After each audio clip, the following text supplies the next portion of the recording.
Hello, my name is Lauren Marcoux. I'm a student nurse practitioner, and today I'll be doing an abdominal examination. I've already talked to the patient. He's okay with being exposed at this level. And any pain in your abdomen, any history of any surgeries, any repairs? Okay, I will start by first inspecting the abdomen. Can you move your hands a little bit? Color is appropriate for ethnicity. No jaundice noted. It appears to be symmetrical, rounded. I don't notice any umbilical inflammation or bulging, which is normal.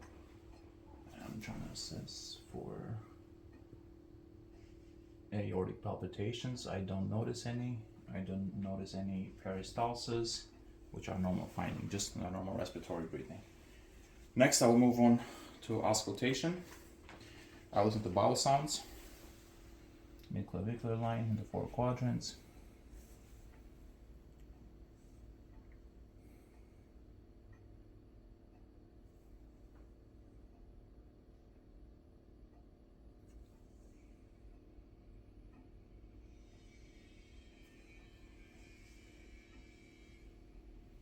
I was able to auscultate rumbling about every 5 to 6 seconds, which is active bowel sound, a normal finding.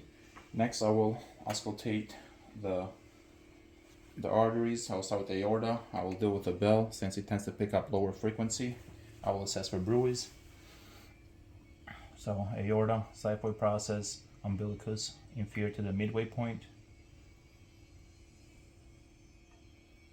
No bruit auscultated. Next, about an inch on the side, we have the renal arteries. Again, no bruit auscultated. And then at the umbilical level, the aorta splits into the iliac arteries. So about 2 inches on the side and on the path with the femoral pulses, I will auscultate for the iliac arteries for bruits.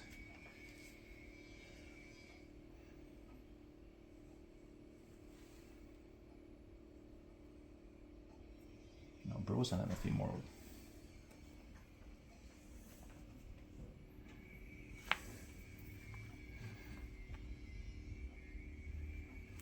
Again, no bruit is auscultated. Next, I will auscultate for venous hums or friction rubs at the liver and the spleen.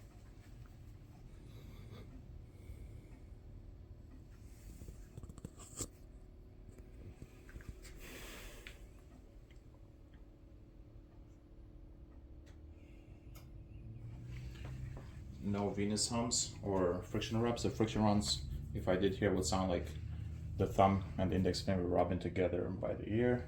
Could indicate inflammation of the liver or the spleen. The venous hums usually are indicative of portal hypertension, which I did not auscultate on this patient. Next, we're going to go into percussing. I'm going to percuss the 9th area on your abdomen, listening to the difference between tympany and dullness. So we'll start low. It's more dull higher up, which is normal because it's closer to the liver.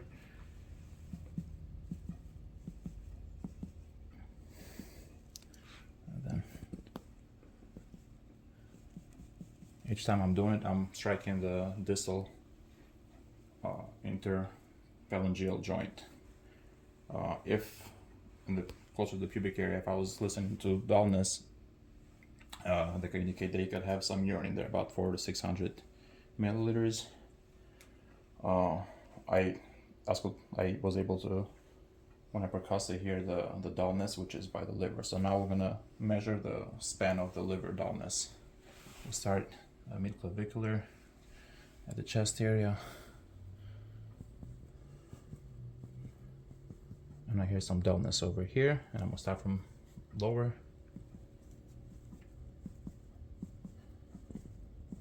And as I get dullness over here, I'm gonna measure it since I already marked it.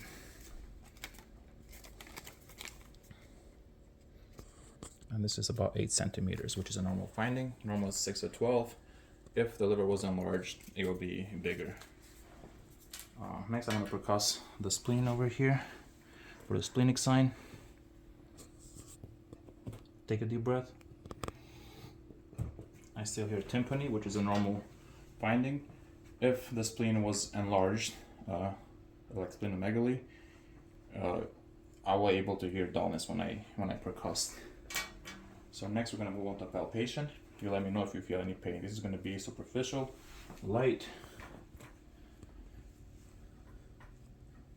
Any pain, tenderness? And next I'm gonna go a bit deeper, okay?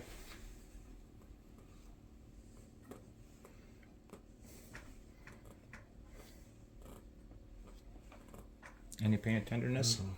If it was pain or tenderness, I would slowly palpate, and then if there was rebound tenderness, it could be indicative of peritoneal inflammation, which in this case was not. Also, if I was to palpate any masses, I'll make sure to note their location, size, shape, mobility, tenderness, and consistency. Next, I'm gonna palpate your liver edge, the spleen, and the kidneys.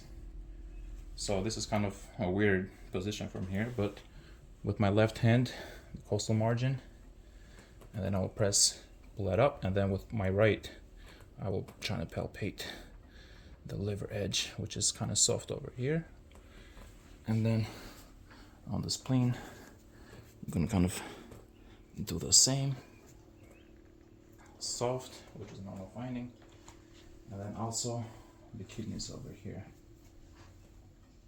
Just by the liver. Spleen, okay. And the kidneys soft, which is a sign of no inflammation. Next, I will palpate the aorta, the aortic width, get my tape measurement, feel the pulsation. So this is about 2.5 centimeters, which is normal. If it was above 3 centimeters, it could indicate enlargement or aortic aneurysm, which in this case was not present. Next, I need you to sit up a little bit. I will come to your back, you're okay. I'll do a couple special tests. So face that way, look at the costovertebral angle. Pull my palm over here. Any pain? No. Any pain? No. So if that was pain elicited, that would indicate polynephritis or inflammation of the kidneys. We can lay down, have a couple more special tests, and I'm almost done, okay? Okay. So next we're going to do a rotating sign, or no, we're going to test for ascites, which I do not see.